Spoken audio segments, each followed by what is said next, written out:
2026-এর জানুয়ারি মাসে চলে গিয়েছিলাম ইসরায়েল থেকে দেশে ঘুরতে প্রায় 1-1.5 মাসের জন্য।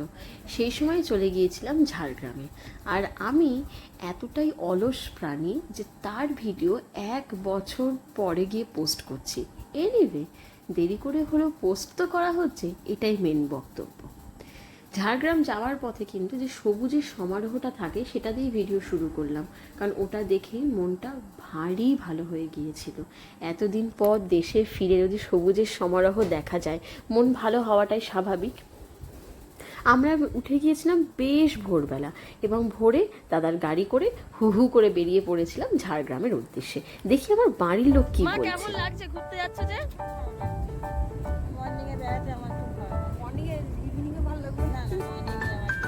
পরে 7 সকাল সকাল বেরোতো। বাপি কেমন লাগছে? খুব ভালো। আচ্ছা রে, আর কিছু বলার নেই। বৌদি তোমার কেমন লাগছে?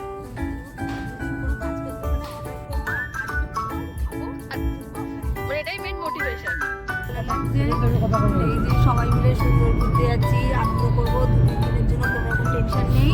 খুব ভালো লাগছে। ডোডো তোর কেমন লাগছে? আমরা বাইপাসে একটা হোটেল মতন পাশে দাঁড়িয়েছি। এটা এখানে এই আমরা লুচি বাইপাসে দাঁড়ালে হাইওয়ের পাশে একটা হোটেলের সামনে দাঁড়িয়েছি। কি সুন্দর ফুল চারিদিকে, কিন্তু এখানে খাবার দাবার খুব সস্তা, প্লাস একটু ফেরার পথে একটু ওয়াশরুম ফ্যাসিলিটি হলে খুব সুবিধা। হ্যাঁ, হ্যালো গাইজ, আমাদের অনেক ভালো লাগছে। কেন মাই মাইন্ড ইজ কুল। আমরা এসে গেছি ঝুমুর ক্যাম্পে। ঝুমুর ক্যাম্প হোমস্টেটা খুবই সুন্দর এবং বয়স্কদের জন্য খুব পারফেক্ট। মাটির বাড়িতে বেশ কিছুদিন থেকেছি, চারিদিকে ফুলে ফলে ভরা ছিল। এক কথায় অনবদ্য এক্সপিরিয়েন্স। আমরা ওখানে কিছু খাওয়া দাওয়া করে চলে গিয়েছিলাম চিল্কিগড় রাজ প্যালেসটি সুন্দর, কিন্তু মন ভেঙে গেল যে পর্যাপ্ত রক্ষণাবেক্ষণের অভাবে একটা সুন্দর বা ঐতিহাসিক জায়গাও কিভাবে নষ্ট হয়ে যায় সেটা দেখে মন কিছুটা খারাপ হয়েছিল।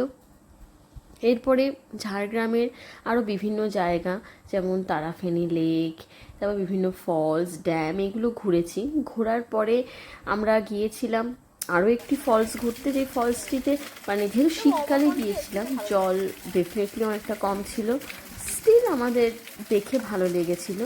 আর তার সঙ্গে ছিল ঝাড়গ্রামের জু, এবং ভাল্লুকটির কীর্তিকলাপটি এখানে মানে দেখার মতন ছিল। সে ক্রমাগত আর কি মুভমেন্ট করছে, খেলছে, তো সেটা বেশ ভালো লেগেছিল আমাদের। ঝাড়গ্রাম জু দেখার পরে এর সাথে আমরা খেয়েছিলাম একটি জায়গায় গিয়ে শাল পাতায় মোড়া চিকেন। এটা বলার জন্য কিছুক্ষণ পজ হয়ে গেলাম, কারণ অসাধারণ খেতে ছিল।